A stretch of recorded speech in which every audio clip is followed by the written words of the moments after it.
Hello, what's up sa inyo mga ka-alright ba tayo dyan sa ating video ngayon na stencil cake design na ipapaliwanag natin paano ba natin ito ginawa, ano ba yung mga techniques natin at ano ba yung mga lesson natin dahil sa ito ay pang third na ginawa natin na design.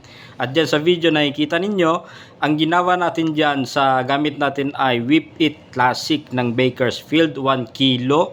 Pagkatapos ang mixture ko dyan ay malamig na tubig na 1/2 cup lang. Bakit 1/2 cup lang yung ilalagay natin? Kasi nga, ang habol natin dyan ay mas mabilis siyang mag-set kapag inilagay natin sa chiller na ang magiging consistency niya ay para siyang buttercream.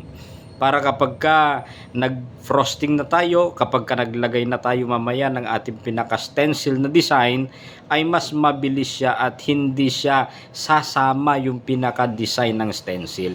At dyan, nakikita ninyo, naglagay na tayo ng pinaka-stencil. Ang pinaka-technique dyan, mga ka-alright, natutunan ko lang ito. Dapat pala, ang gagawin natin, bago natin ilagay yung stencil na design, papahiran nyo muna ng vegetable oil para mamaya makikita ninyo kung paano siya mas madaling tanggalin, di ba? Kung paano siya mas ma-achieve mo yung pinaka-stencil design para sa cake na gagawin natin. At ang isa sa dapat natandaan natin kapag yung ilalagay natin dyan sa pinaka-base cake niya ay mas hard o mas thick yung consistency, dyan naman sa pinaka-design para sa stencil natin ay mas marami ang amount ng water para kapag tinanggal mo yung pinaka-stencil niya ay hindi siya mahirap tanggalin, hindi siya kakalat yung pinaka-design niya. At dyan, tingnan ninyo tatanggalin na natin yung pinaka-stencil. Wala, kita nyo, napaka-soft lang yung pagkakatanggal natin kapag yung ating pinaka-stencil ay nilagyan mo o pinahiran mo ng vegetable oil.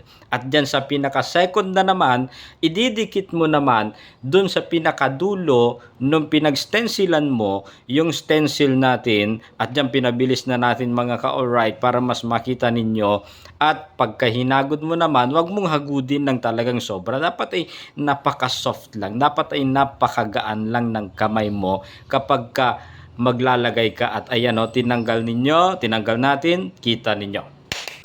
Perfect mga ka-alright. At dyan naglagay na tayo ng pinaka-artificial flowers. Yan yung napag-usapan natin ng ating client. Shout out sa iyo madam. Thank you so much sa pagtitiwala dito sa Odi Cakes. At yan ay nilagay din natin yung pinaka-how leaves ba tawag dyan. Ang gusto niya ay gold. At meron ding mga gold na mga leaves.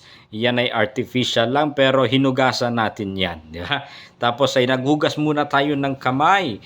At naglagay na tayo ng pinaka-topper. Happy birthday, Nanay Edna. Thank you so much madam sa pagtitiwala dito sa Odi Cakes. At naglagay din tayo ng mga balls, mga non-edible balls. At naglagay din tayo dyan ng pinaka-pampaganda, pampakinang, yung mga drudges. Mga drudges yung inilagay natin dyan. At eto na ang ating final look para sa ating moist chocolate cake 7x6 at napakaganda. Perfect mga ka-alright yung ating ginawa. Sana ay may natutuhan kayo sa ating video for today. That's all. Thank you.